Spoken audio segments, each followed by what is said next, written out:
Coletivo Bancada do Livro, Coletivo Bancada do Livro.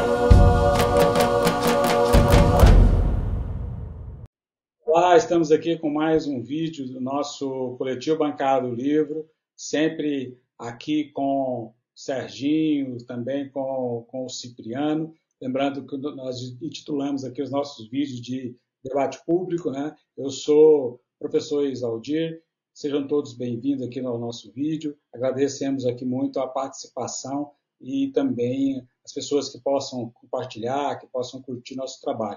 Vou chamar aqui primeiro o Cipriano. Fala aí, Cipriano. Olá, Isaldir, Sérgio, amigas e amigos do Coletivo Bancada do Livro.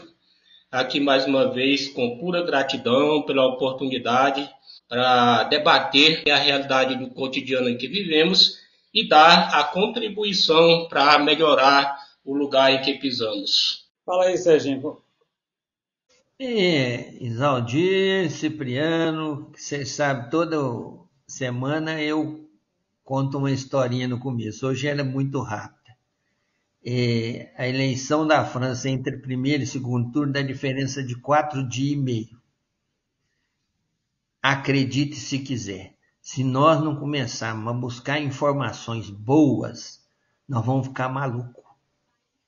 Porque se a gente for voltar lá atrás, no dia da eleição da União Europeia, que disser assim, não, a extrema-direita ganhou na União Europeia toda. Aí a gente vai pesquisar, ver que foi porque os verdes mudaram de ideia na União Europeia e votaram nas propostas conservadoras e, portanto, somaram-se aos conservadores. E tem um. E tem dois. Na Inglaterra, os trabalhistas ganharam de conservadores.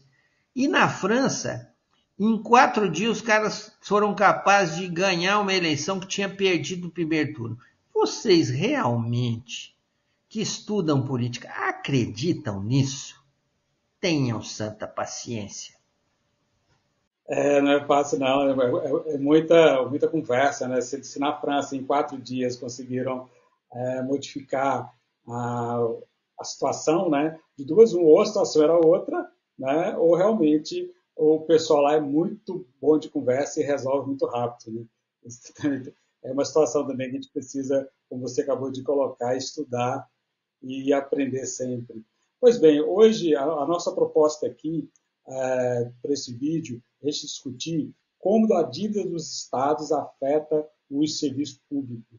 Né? Então, nós sabemos que essa é histórico, né? As dívidas do Estado, dos estados com a União, e também é histórico que, de tempo em tempo, aparece uma solução mágica aí para fazer a renovação das dívidas, os estados pedindo para que as dívidas sejam renovadas. Então, a nossa tentativa aqui é de mostrar isso, né? Principalmente com o foco, né, de como isso também afeta a vida das pessoas, né? Afeta a segurança, afeta a saúde, afeta a educação, né? Então a gente vai tentar fazer a discussão em torno disso. Vamos mostrar aqui também alguns, basicamente três sites aqui onde essa discussão me pareceu bem clara. A gente vai tentar mostrar isso para fazer aqui para trazer essa discussão e tentar entender aqui o que está acontecendo e o que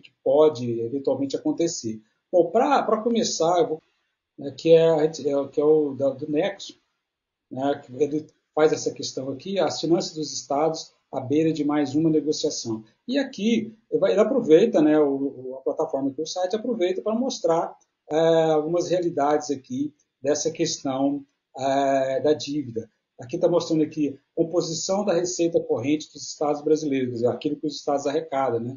Então, aqui no Centro-Oeste, a maior parte das receitas vem do ICMS, né? Pode ver aqui o que é verde aqui, né?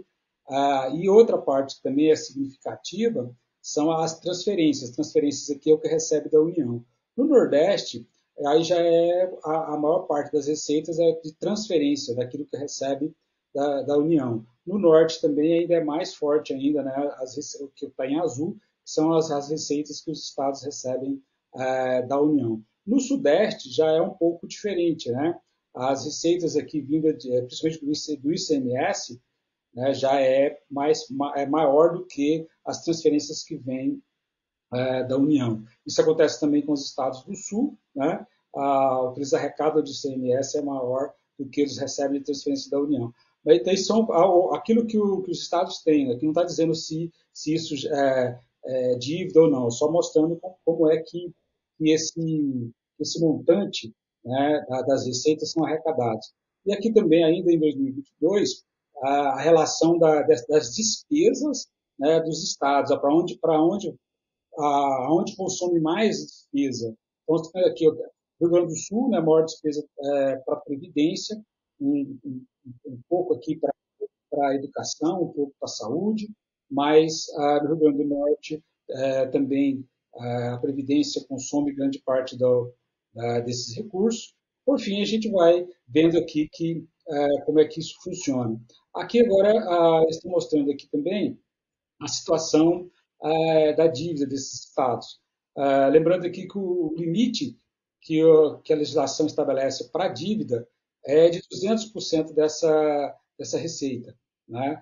Então, o Estado pode dever, né, até 200%. Então, só para a gente poder mostrar aqui como que é essa realidade. Então, antes de continuar aqui, o Serginho e Cipriano, se vocês quiserem fazer algum comentário inicial aqui em cima dessa questão, e começar com você aí, Serginho. Não, a princípio essa compreensão realmente que os estados no Pacto Federativo dependem muito dos repasses nacionais, né? É por aí, eu não vejo muito questão de aprofundar nessa questão aí não. Essa dívida é mais a composição histórica dela, a taxa de juros, e aí é por aí afora. Isso, e também lembrar também, né, Serginho, que na verdade ele tem dívida, mas os estados também têm receita, né? Não é uma coisa assim que é impossível pagar e tal, sempre aquela situação como se cada governador que assume ele é vítima do governador anterior, aí acaba deixando uma dívida maior para o governador que segue e tal. Antes de passar aqui, que o Cipriano caiu aqui, a hora até ele voltar, Serginho, eu vou mostrar aqui também uma outra realidade que está dentro daquilo que a gente estava querendo colocar, só para a gente poder balizar aqui melhor a nossa discussão, narrar aqui. O Estado que tem o maior comprometimento das suas receitas com a dívida é o Estado do Rio de Janeiro, né? O Estado do Rio de Janeiro ele compromete 188% da sua receita corrente líquida com a dívida, né? Da mesma forma, depois vem Rio Grande do Sul, depois vem Minas Gerais e São Paulo, depois Alagoas, enfim. Então, esses são os estados mais comprometidos com a sua receita corrente líquida em relação à dívida, né? A Minas Gerais, que é onde a gente fala aqui, né? Nós falamos de Uberlândia, Minas Gerais tem essa questão, principalmente agora com o governo Zema, que ele veio, né, com o propósito de que ele é um administrador, que ele vai resolver, e pelo contrário, a dívida com ele só aumentou. E parece que ainda pode aumentar, né, 168%, o limite é 200%, então esse discurso da dívida é muito mais um discurso para poder o Estado fazer cortes e mais cortes, né, para poder chegar àquilo que os neoliberais, né, no caso aí, que é o Zema, né, que ele pretende para essa história aí de reduzir o Estado ao mínimo, né? Aqui também mostra como que essas receitas elas estão no município, né? Também dá para pesquisar por aqui, inclusive você digitar aqui o seu município, você vai encontrar qual é a relação da dívida do seu município. Aqui mostra os municípios que mais devem, no caso Belmonte, na Bahia, ultrapassa os 200%, né? Itororó, na Bahia, 199% da receita corrente líquida comprometida com com a dívida. As garantias, né, que são oferecidas para essas dívidas, na maior parte, são garantias externas, né? E muitas dessas garantias também acabam sendo os tais dos precatórios, né? Então, isso que é o que acaba acontecendo, né?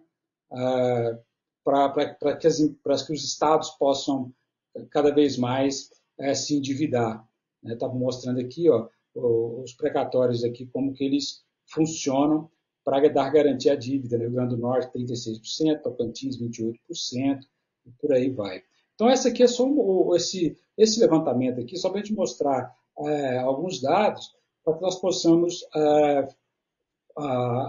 aumentar um pouco melhor aqui de informação aqui, essa nossa condição para fazer essa discussão. Eu vou trazer aqui o Cipriano, faça seus comentários aí, né, para a gente poder começar a nossa discussão aqui. Lembrando que, Cipriano, não, antes de você começar, Cipriano, é só lembrando o seguinte, a gente está fazendo esse levantamento, mostrando como que essa situação ela para depois a gente fazer a discussão, como que isso afeta diretamente a população, Cipriano. Então você pode fazer aí os seus comentários iniciais aí, por favor. Então, Isaldir, Sérgio, amigas e amigos do Coletivo Bancada do Livro, nessa primeira fala eu gostaria de trazer aí algumas considerações, dizendo que, para a gente entender melhor por que chegou a essa chamada dívidas dos entes federativos, estados e municípios, né? Ali anteriormente havia a possibilidade de estados e municípios, ali até os anos, a meados dos anos 90, né, estados e municípios poderiam emitir títulos próprios para garantir os recursos necessários à realização das suas políticas públicas locais, no caso dos municípios, e estaduais ou regionais, que a gente chama no caso dos estados, né? Ora, no entanto, esses títulos passaram a não ter muito uma garantia de pagamento, né?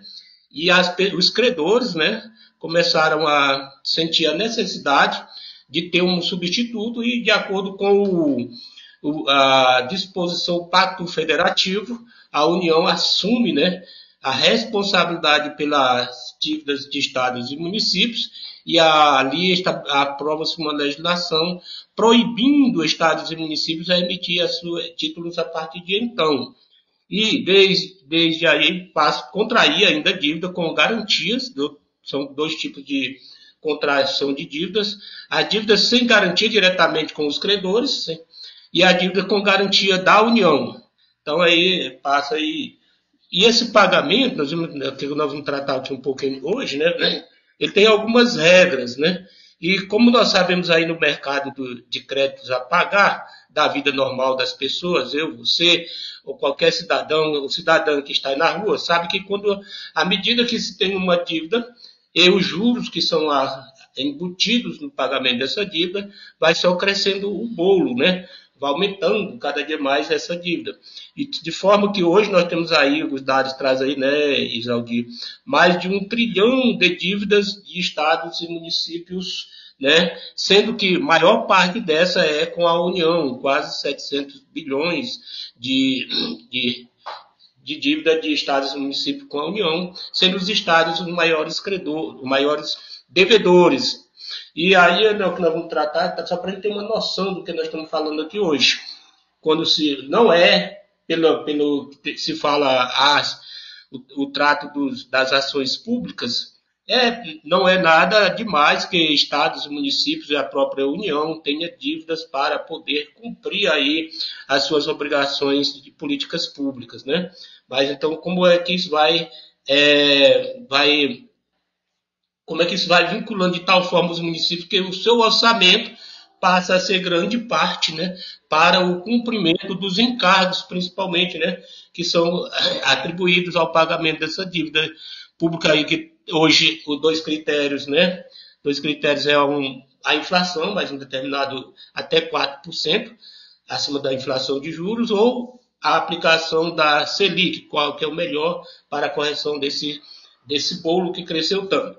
E aí eu acho que é para a gente só compreender um pouquinho, né, Jaldir, a título inicial, e ao longo desse nosso diálogo hoje a gente vai compreender melhor qual é o impacto, né, dessas dívidas no cumprimento das políticas públicas locais por estado e município. No caso, hoje estamos tratando mais dos estados, né, ao deixar de, ou ao aderir, até tem ontem, né, ontem foi publicado aí um novo projeto de lei, aí, uma proposta aí pelo Senado para o tratamento dessa dívida com estados e municípios, no sentido de ver se é possível fazer o pagamento dessa dívida por esses entes federativos. Nesse momento, seria trazer só isso aí, Exaldir. E amigas e amigos do Coletivo Bancada do Livro. Correto. Você está colocando, você fez as duas questões que você destacou aí, que eu acho que também é importante. Primeiro, esse histórico, né? Os estados e municípios poderiam emitir seus títulos para poder garantir o seu financiamento, né? E como isso não havia crédito, digamos assim, as pessoas os investidores não confiavam de que poderia receber posteriormente, então esses títulos ficavam sem compradores, né? E daí então acaba que a União assumindo então esses títulos, essa dívida.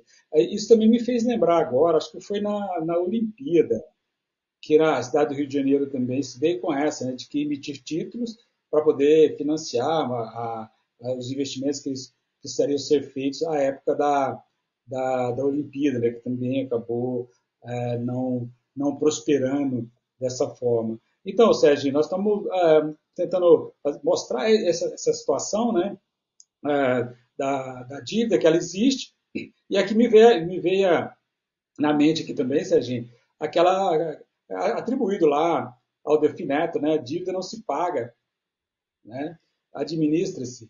Então, eu acho que é um pouco isso, né, de tempo em tempo há um boom de discussão de dívida, vamos discutir, né, vamos negociar, vamos fazer aquilo, outro. Sempre aparece propostas, mas nada que sejam propostas concretas, até porque os estados não cumprem aquilo que foi acordado, né, o acordo que foi feito. Antes de passar para vocês, Edinho, só colocar mais uma questão. Agora, recente, lá com o Conselho do Rio Grande do Sul, o governo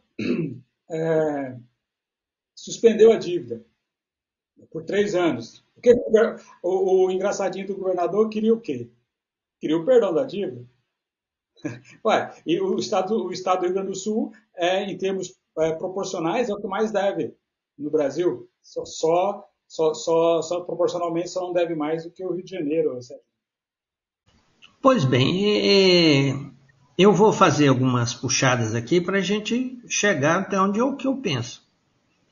Nos governos anteriores do senhor Luiz Inácio, os 2 primeiros governos, eles tinham como, sei lá se porque lógica histórica ou estratégica dos economistas, que as dívidas poderiam ser quitadas. Tanto que a dívida externa, né, transformou-se, em vez de dívida, em crédito. Então, o Brasil, até antes do governo, né, no governo Dilma, tinha crédito no FMI e em outros lugares também, Banco Mundial e tal. A dívida interna, como nós vivemos um período em que aquilo que você disse é importante, os estados podiam legislar finança própria, virou a farra do boi, como infelizmente ainda é até hoje. O exemplo mais recente e conhecido que nós temos é do estado de Minas Gerais, que o governador de Minas atual pegou o estado de Minas e o governador na época tinha dificuldades, o senhor Pimentel, para quitar algumas dívidas que ele tinha, e eles quase morreram, rolaram, viraram do avesso, tiraram a roupa, disseram, não, Pimentel isso, Pimentel aquilo, então. O governo atual do senhor, esse rapaz aí lá de Araxá, que, na meu ver, ele é pouco alfabetizado, fez com que o Estado de Minas tivesse um aumento na dívida de 70%, ou seja, em 4 anos ele subiu a dívida do Estado em 70%. Isso não sou eu quem digo, não é o pessoal da esquerda quem diz, isso é um pessoal das finanças do governo. Então imagine bem que, porque ainda é uma lei maluca. Nós, quando chegarmos no debate da atual negociação, aí nós vamos avançar mais sobre isso. Lembrar que Minas Gerais também tem uma outra questão, que é a judicialização da dívida, né? Então, o Minas Gerais não paga porque está judicializado. Então, quer dizer, mas isso não quer dizer que a dívida não está correndo, né? Que os juros não estão correndo, enfim. É aquele negócio do dívida não se paga, administra-se. Então, é isso que o Zema vem fazendo, porque os juros estão aumentando, você não paga, né? Não, como se diz, não paga nem o principal e não paga nem o juro e o juro vai só aumentando. Então, eu acho que essa é uma questão também que a gente poderia colocar, já que você colocou aí, deixar para... Nós dividimos aqui basicamente em 3 blocos, né? O primeiro foi esse de mostrar essa realidade, e o segundo agora é de mostrar essa discussão sobre a negociação e a tentativa sempre de fazer uma negociação em grupo, né, coletiva, quer dizer, o governo estabelecer critérios para renegociar dívidas para todo mundo. Não é o caso específico, por exemplo, de Minas Gerais, Rio de Janeiro, Rio Grande do Sul. Eu lembro que há pouco tempo, eu ainda estava na ativa ainda, como professor na educação, a gente fez muita campanha contra a recuperação da dívida. Que o Minas Gerais queria entrar no programa, né, na época do governo anterior, que praticamente acabava aí com o Estado de Minas, né, colocando a gestão financeira do Estado na mão federal, enfim, nós chama, né, regime de recuperação fiscal. Então, quer dizer, isso é uma forma, Minas Gerais, fazer isso de forma direta com o governo. O Cipriano lembrou aí que o Congresso, né, através do senador, do presidente do Congresso, né, senador por Minas Gerais, aqui, o Pacheco, sempre tem alguém que quer ficar com os louros, né, quer ficar com a fama. Então, ele apresentou um projeto, ainda não foi votado, ele acabou deixando para a votação final lá para o mês de agosto. Eu vou mostrar aqui como que é essa questão, como que é a proposta, né, do Pacheco para resolver esse problema da dívida dos estados aí. Só colocar aqui Então, o Pacheco aqui no caso, atendendo aqui aos governadores, né, quer dizer, tentando fazer isso meio por fora, né, a revelia aí da União. Então, o Pacheco atende aos governadores e propõe reduzir juros para a dívida dos estados, né? E aqui ele está mostrando aqui que hoje, né, é IPCA mais 4%. Né? E aqui a proposta do Pacheco, ele tenta colocar aqui, além dessa questão de IPCA mais 4%, né, à medida que se houver, digamos, um pagamento da dívida ou redução da dívida, 10%, 20%, vai mudando essa taxa de juros, né? E uma outra questão também que está colocada aqui é o Estado, né, colocar ativos à disposição para pagamento de dívida, como foi o caso aqui de Minas Gerais, a proposta que não está dentro da lei aqui do projeto de lei do Pacheco, o Minas Gerais propôs, né, federalizar a CEMIG, enfim. Mas, na verdade, não é isso que um governo como o de Minas Gerais quer. Né? O governo de Minas Gerais quer fazer como está fazendo lá o Tarcísio, que é passar tudo para a iniciativa privada. O relator do projeto aqui será o senador Davi Alcolumbre, né? Ele é do Amapá.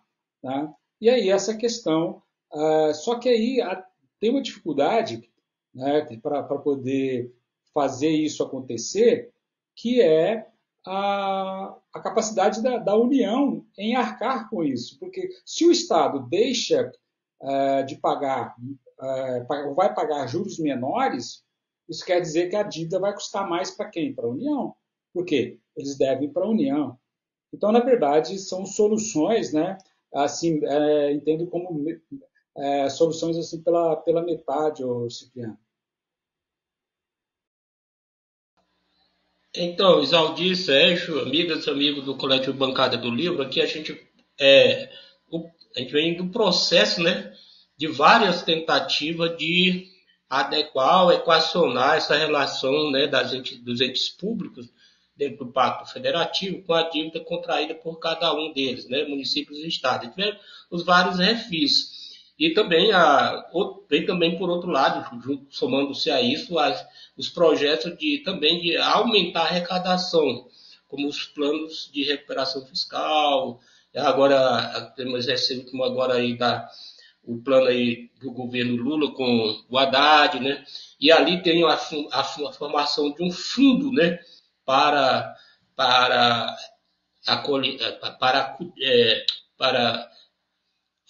acudir um pouco essa questão da dívida de estados e municípios. E esse projeto do Pacheco apresentado ontem, que ele pensa de se fazer até um parcelamento até 30 anos, e também essa equação desses 4%, que é o juro acima da inflação, ser revertido a partir do 1% com ativos até 10%, os outros 2% acima de 10%, desde que faça também esse fundo. E parece que quando se faz ainda bem recente, ele lançou ontem, comparando, parece que é uma forma de fazer um contraponto com o plano do governo federal, aí, a partir do Senado, para que ele se coloque como seja o salvador da questão da dívida dos estados. Ainda tem que... o texto ainda não foi disponibilizado ainda. Ontem à noite ainda não estava disponibilizado. Vamos ver se ele disponibiliza para ler o texto do projeto como um todo. E essa tentativa de quem que é o salvador da situação dessa questão das dívidas. Mas, por outro lado, a gente tem dois elementos, né, historicamente tem sido debatido pelos governos, tanto federal, a partir do governo federal, que diz assim, olha, o conjunto de direitos e de políticas públicas estabelecido pelo Estado redemocratizado a partir de 1988 torna inviável, o que se diz, torna inviável o funcionamento do Estado em vista da sua capacidade de arrecadação tributária, né? Isso a gente pode, quando fala isso, regionalizando aí vários estados nas regiões que tem pouca arrecadação.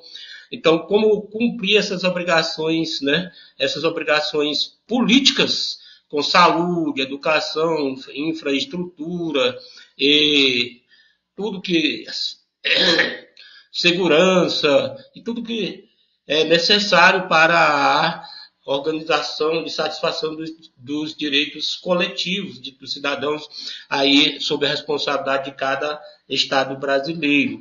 E como fazer? Aí vem como há pouca arrecadação, aumenta-se a capacidade de endividamento. Então, aqui esses programas é uma tentativa de que, a partir do Pacto Federativo, se faça uma equação, mas o que se vê, né, Isaldi, é que, por um lado, ali há uma tentativa de, agora, receber o patrimônio histórico, né, dos estados, cada estado, na negociação da dívida, e transformar esse patrimônio em patrimônio da União na quitação de parte, né, dos encargos, dos encargos da dívida que está aí estrondosa, né? Veja que come grande parte do orçamento de cada estado. Por outro lado, a gente vê essa passagem aí, só para a gente fechando, essa transferência, por exemplo, da CEMIG, né, tinha o princípio da federalização. Por outro lado, federalizar para amortecer parte da dívida estadual, vem a questão de gestão e colocar distante da própria população essa instituição pública do Estado de Minas Gerais, que nós temos um debate aí, vai privatizar, nesse sentido, outras coisas, é a aquisição, repasse das ações também. Tem várias formas aí que estão sendo colocadas nesse projeto aí, então, ativo, né, ou transferência de ativo, transferência de crédito, para quitação de parte dos juros, né, para amortização dos juros dessa dívida que é até 4%, além da inflação. E veja que não está, que é o que queria, não está se colocando aí o perdão da dívida. O perdão da dívida, porque é a vontade de alguns estados que se faça esse perdão. Ora, se houve a contração da dívida e a obrigação por entidade, se a União reassumiu essa responsabilidade, não parece ser uma coisa mais justa que se faça esse perdão, mas que haja uma reorganização do Pacto Federativo a partir desse conjunto de a dívida inteira, de 1 trilhão, quase 1 trilhão, né, de estados e municípios, e ver como se faz isso, mantendo a justa participação no orçamento estadual de cada estado para a satisfação das suas políticas públicas. Isso é um debate que deve ser feito, né, entre os órgãos políticos, legislativos estaduais, legislativo nacional, Congresso Nacional, e os executivos estaduais e o executivo nacional, para essa melhor adequação da relação política federativa União-Estados e dessa relação tributária a partir dessa responsabilidade da dívida dos estados pela União e a obrigação de cada um pagar sem deixar de cumprir as suas obrigações com políticas públicas estaduais, no caso dos estados, ou municipais, no caso dos municípios. Perfeito. Sérgio, já que nós estamos discutindo aqui também um pouco essa questão das soluções, então, soluções possíveis. Uma delas é essa que está sendo discutida agora, que são as negociações, política pública de negociação. Então, o Pacheco está querendo sair na frente nessa questão aí. E as outras medidas, né, seriam medidas de aumentar a arrecadação. Ora, a arrecadação ela vem aumentando sucessivamente. Então, isso já é uma realidade. A arrecadação dos estados e da União vem aumentando. Quer dizer, então, não é por falta de arrecadação que não há solução. E outra questão também, mais uma saída, né, uma lei para poder renegociar. E a outra questão é o seguinte, que se discute muito, mas que parece que também não há uma solução, que é discutir que esses gastos sejam gastos com transparência, que seja feito com eficiência, que seja feito com gestão e tal. Pegando novamente o exemplo aqui do Zema, né? Ele conseguiu se reeleger com esse discurso, mas a dívida na mão dele só aumentou. Então, as soluções parecem que são soluções bastante precárias, Serginho. E só para concluir o que eu gostaria de dizer, parece que a solução mesmo é a União acabar arcando com isso. O que não quer dizer que não vai continuar tendo essa mesma bolha, né, e crescendo, né, da questão da dívida e da dificuldade do Estado. Porque se o Estado negocia com juros menores, a União negocia com juros menores, quem vai pagar então é a União, né? Pois bem, vamos voltar às origens. Primeira coisa, essa dívida pública interna, esse dinheiro, quem que é o credor dela? São os bancos.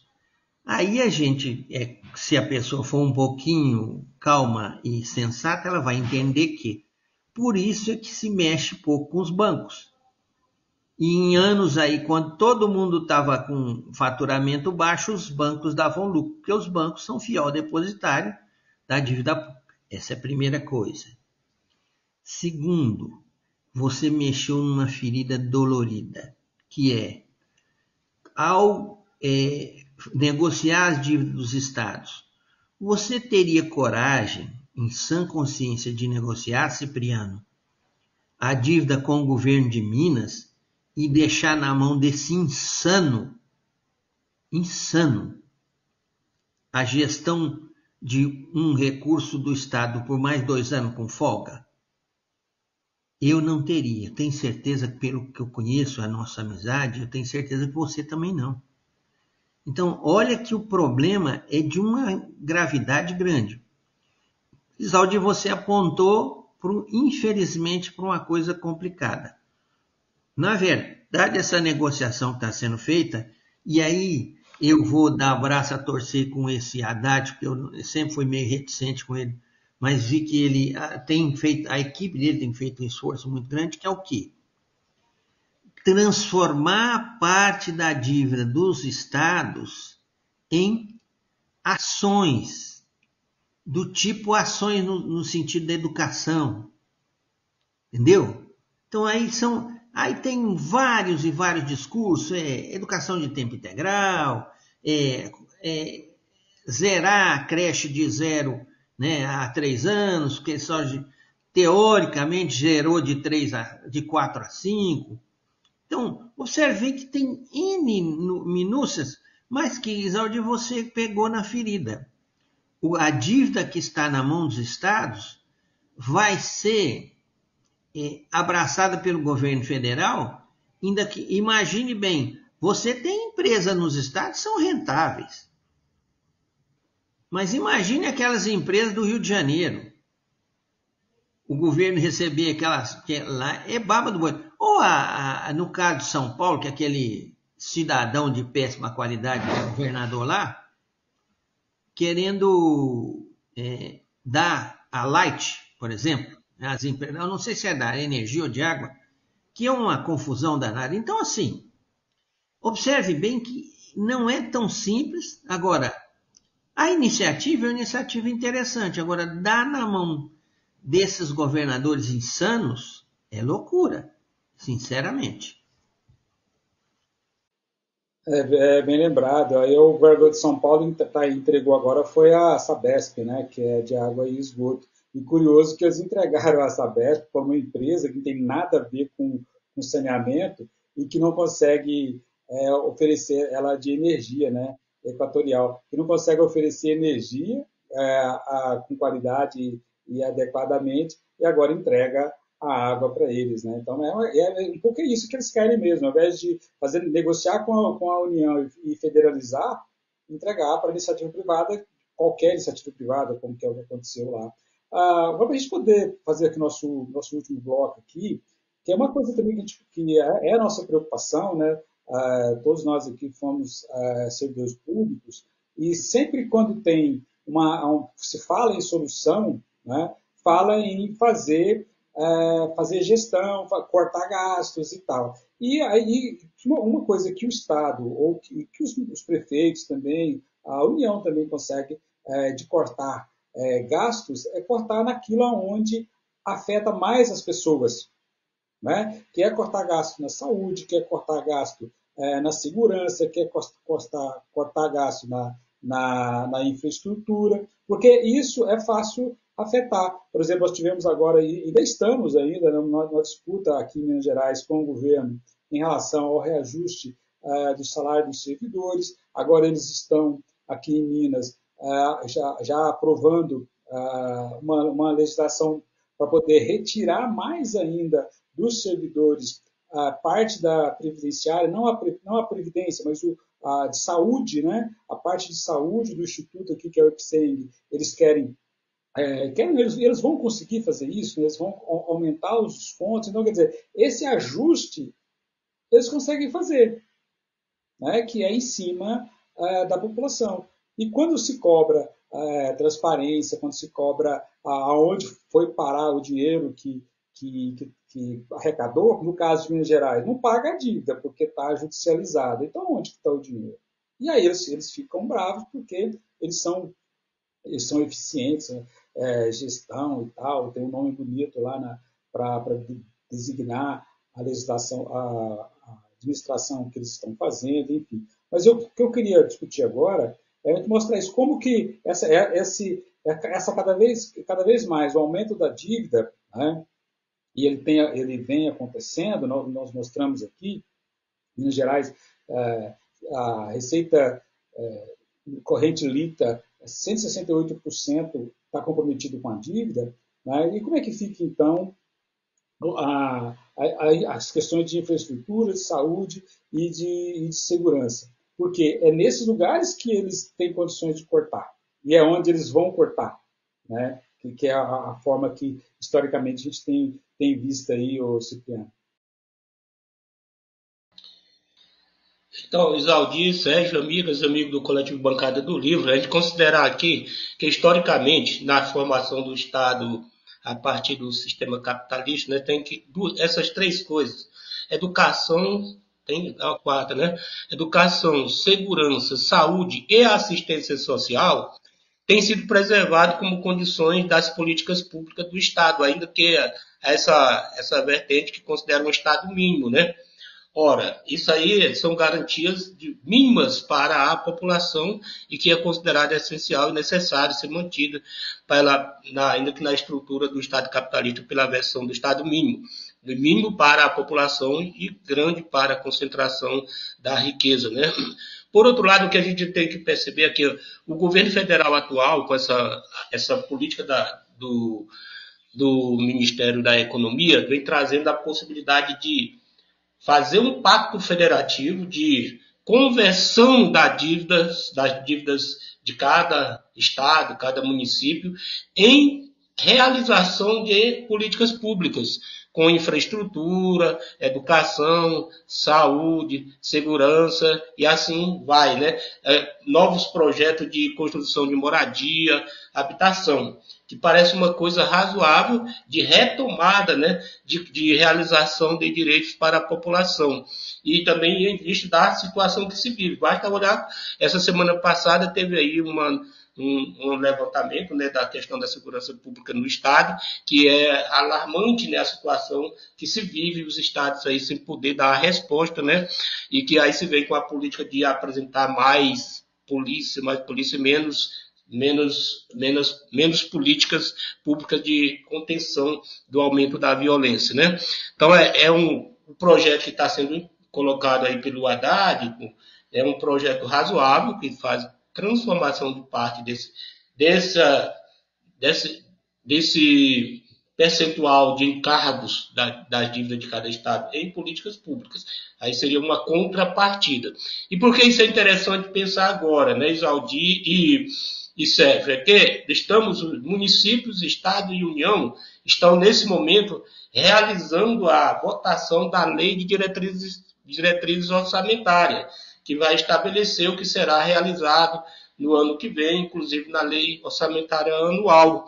E a partir daí nesse momento vem essa discussão num momento essencial, porque se coloca qual vai ser o percentual tirado do orçamento público municipal ou estadual, que é o caso que nós estamos discutindo, e aplicado como parte de conversão da dívida com a União em políticas públicas para o próximo ano.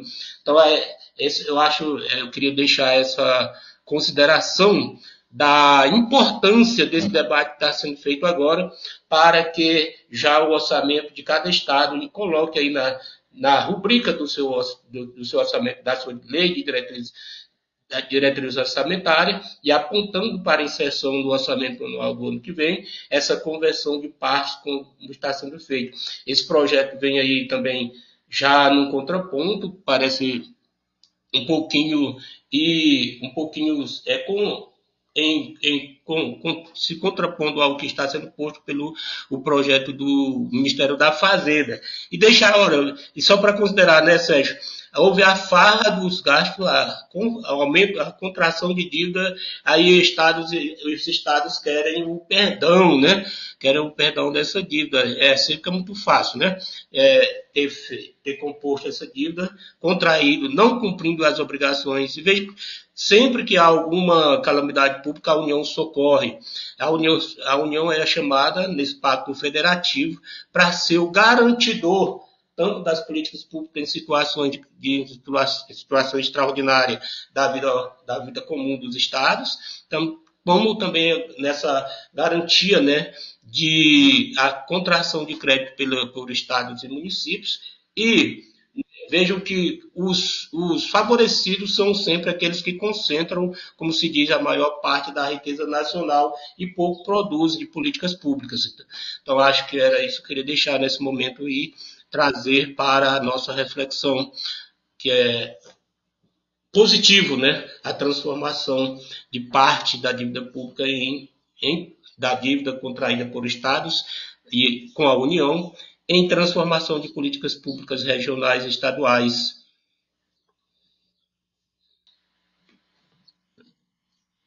Perfeito. Ô, Serginho, para a gente já ir para o nosso último bloco aqui, para a gente já ir encerrando, uma questão também que a gente fala, a gente discute muito isso, né? Quer dizer, tem dinheiro para dívida, tem dinheiro para outras coisas, mas não tem dinheiro, né, para as questões da educação, não tem dinheiro para a saúde, não tem dinheiro para infraestrutura, obviamente, mas tem dinheiro para a dívida, você colocou muito bem anteriormente, até porque no final esse recurso vai para os bancos, né? Porque os bancos são os grandes financiadores, a bem da verdade.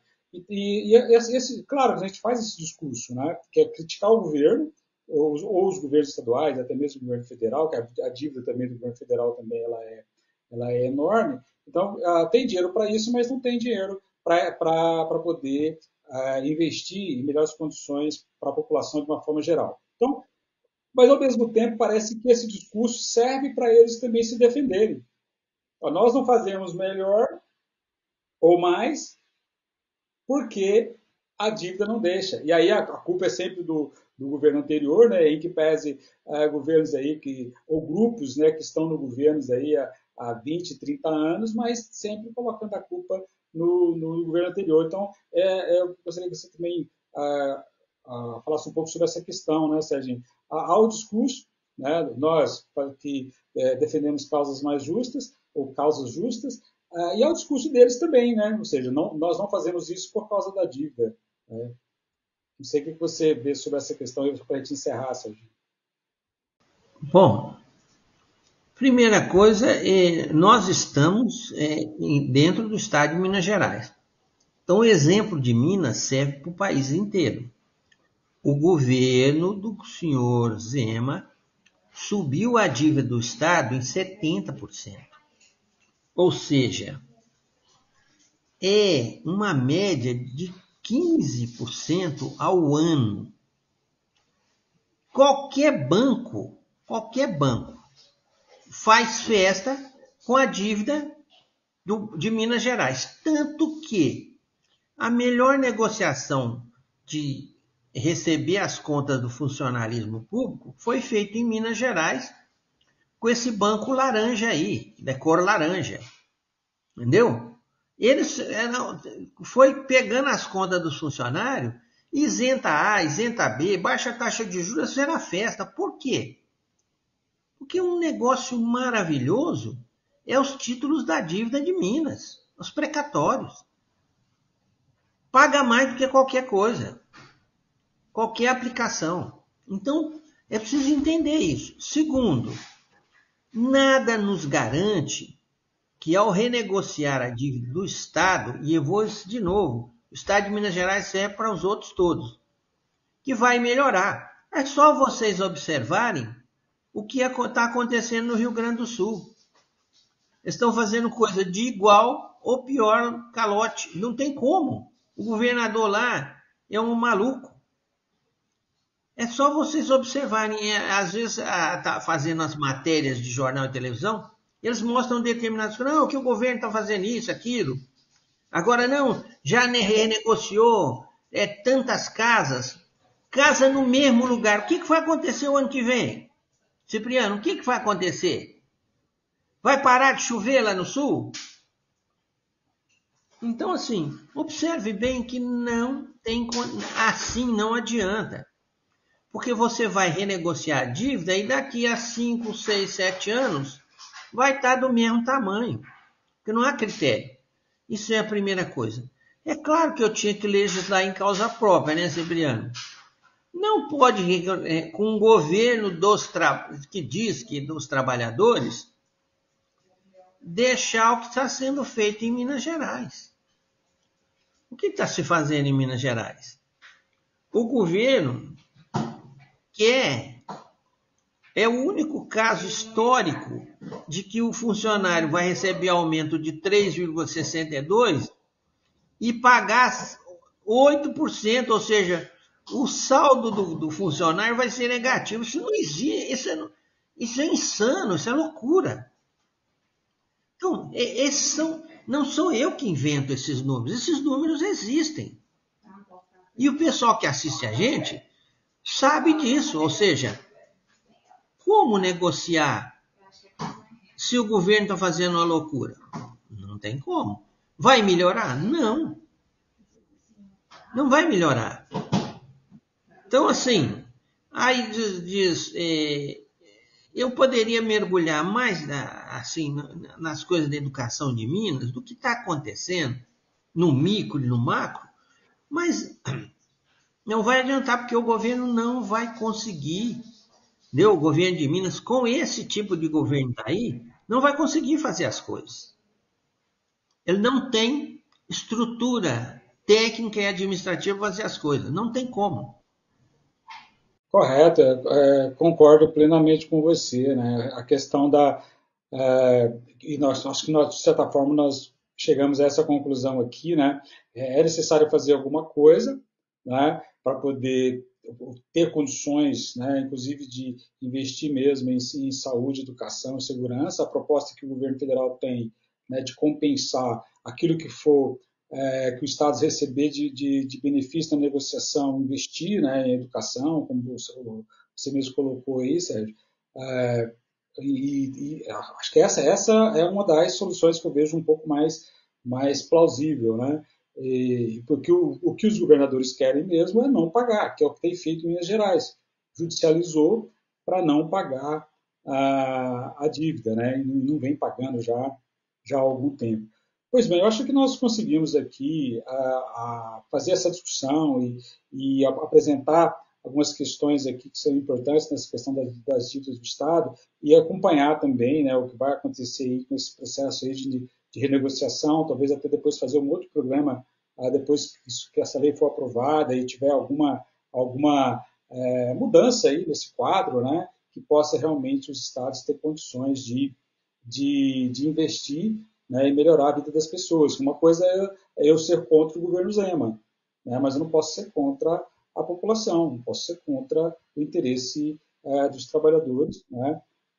Então, acho que essa é uma questão também que a gente tem que enxergar. Pois bem, para fazer aqui as despedidas aí, Cipriano, se tiver mais alguma observação a fazer, se não tiver, já fazer aí se despedir aí, agradecer. Antes disso, eu quero aproveitar aqui e agradecer muito aqui a parceria aqui com o Cipriano, com o Serginho também, as pessoas que nos assistem, que compartilham nosso conteúdo, que curte. Então, agradecer muito aí a todos e todas, o Cipriano. Então, Isaldir, Sérgio, amigas e amigos do Coletivo Bancada do Livro, só para a gente ir encerrando, dizer que esse debate sobre a relação da dívida dos estados com a União, né, e os projetos de solução, né, não pode caminhar pelo perdão da dívida como querem alguns estados. Seria como que, para entender, né, Isaldir, para os nossos amigos que nos acompanham, seria como você estabelecer a relação de fiador e credor principal, né? O fiador assumir a garantia da dívida, que é o que faz a União, dar credibilidade para a contração de crédito por estados e municípios e perdoar o pagamento dessa dívida para municípios e estados, né? Ou seja, para ser como fiador, perdoar o seu afiançado, e sem que esse realize nenhuma contraprestação. Porque para a União, Estados e Municípios, no Pacto Federativo, qual é a atribuição principal? É a realização dos direitos coletivos, como moradia, saúde, educação, e não ser um espaço para a concentração da riqueza a partir do acesso ao patrimônio público, como se faz os credores, que são os principais, os banqueiros, né? Os banqueiros que cada dia mais concentram, né, a sua riqueza a partir dessa relação mesmo com a dívida, né? Quem que não queria ter uma aquisição de crédito com a garantia que tem a União, né? Quando se relaciona municípios, estados e União. Essa que não quebra, é o órgão único que não quebra e que tem a garantia do pagamento. Isso é muito bom para os credores. Aí o devedor querer o perdão e não ter qualquer contrapartida, sendo sua obrigação a realização de políticas públicas. Deixar aí aquele abraço fraterno, como sempre, né?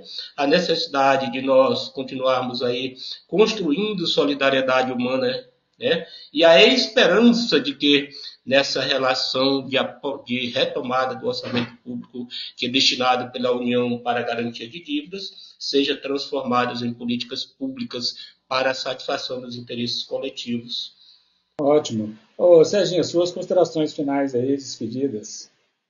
Primeira coisa, eu não tenho tamanho de gratidão para os meus dois amigos, né? Cipriano, que me aguenta aí, o Isaldir, que além de me aguentar, ainda é o cara que municia esse computador aqui, é do Isaldir, então eu nunca fiz um programa tão tranquilo igual esse com um computador que o Isaldir. Então, assim, esses meus amigos, realmente, eles querem que eu vá para o céu. Isso é uma coisa. Outra, Cipriano, não há condições de negociar a dívida de Minas Gerais. Minas Gerais deixou de pagar a dívida e aumentou a dívida do Estado em 70%. Isso não é falácia, isso é o pessoal das finanças, da Secretaria de Fazenda do Estado, que tem como dados. Ou seja, você realmente pegaria a dívida desse Estado, securitiza ela, né? O que é o que o governo federal vai fazer? Securitizar. E você acredita que o governo de Minas vai fazer alguma ação? Então, por exemplo, sem alguma coisa muito rígida, não tem como. Lembrem-se bem que o Minas Gerais, aliás, o Rio de Janeiro, fez um acordo lá. E o Rio de Janeiro, infelizmente, em vez de melhorar, piorou. Porque foi um acordo pé. Entendeu? Não tem como. Então, essas questões não nos ajudam. Eu acho que, por exemplo, eu não teria energia para isso, mas assim, que a gente tem que mandar cartas, e-mail para esse pessoal do governo, do presidente do Senado, do ministro da Fazenda, dizer, olha, esse negócio do jeito que vocês estão fazendo, e pelo texto lá da Alcolumbre, que está gestando, é meio cheque em branco. Não dá. Não dá. Um abraço a todos. Acho que nós estamos no momento de ter atividade, porque senão, em vez de melhorar, vai piorar e muito. Falou, agradecer muito aqui mais uma vez aqui a parceria aqui do Serginho, do Cipriano. Lembrar que o nosso Coletivo Bancada do Livro tem programas ao vivo de segunda a sexta, nós fazemos aqui gravado, né? Então, agradecer muito aqui a todos e todas que nos acompanham. Coletivo Bancada do Livro, Coletivo Bancada